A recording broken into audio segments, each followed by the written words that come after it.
Welcome back. Today we're combining two of my favorite things and we're making coffee cinnamon rolls. We're going to start by combining our dry ingredients, which include 3.5 cups of all-purpose flour, 1 teaspoon of salt, and 1 packet of instant dry yeast. We're going to give this a quick stir, and then in a separate bowl we're going to combine 1 cup of whole milk, a half a cup of sugar, 2 tablespoons of instant espresso, and 1/4 cup of butter. We're going to heat that in the microwave for 60 to 90 seconds until it's warm to the touch, and then we're going to slowly mix that into our dry ingredients.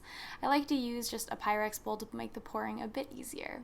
So we're mixing on a low speed here, and once that coffee mixture is fully incorporated, we're also going to add in 1 large egg. This is going to make the batter seem a bit sticky in the beginning, but it'll come together by the end, don't worry. So at this point in time, we're going to mix on a medium-low speed for 2 to 3 minutes until the dough becomes elastic like this, and that's when we start to add in our additional flour. So you want to add in 1 tablespoon at a time until the dough begins to pull away from the sides of the bowl, just like this. That's when it's time to let our dough rest for about 15 minutes. I like to cover it with saran wrap just to keep it nice and moist and prevent it from drying out.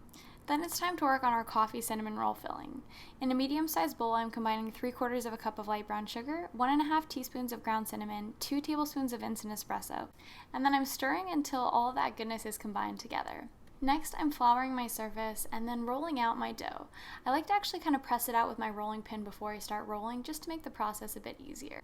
As we roll out our dough, we're aiming to have it be about 12 inches by 18 inches, and you don't have to be quite as neurotic as I am, but I really like my cinnamon rolls to be nice and precise, so I actually square off the ends using a ruler to get those measurements just right. Then I spread 1/4 cup of softened butter over my dough, leaving about 1/2 inch on one of the long sides uncovered to make it easier to seal off our cinnamon roll log.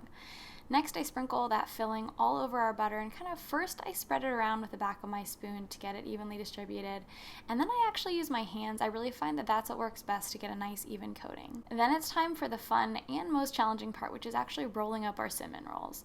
You want to take your time as you do this and work from one end to the other, making sure that your ends don't push out, so push them back in with the palm of your hand as you're rolling.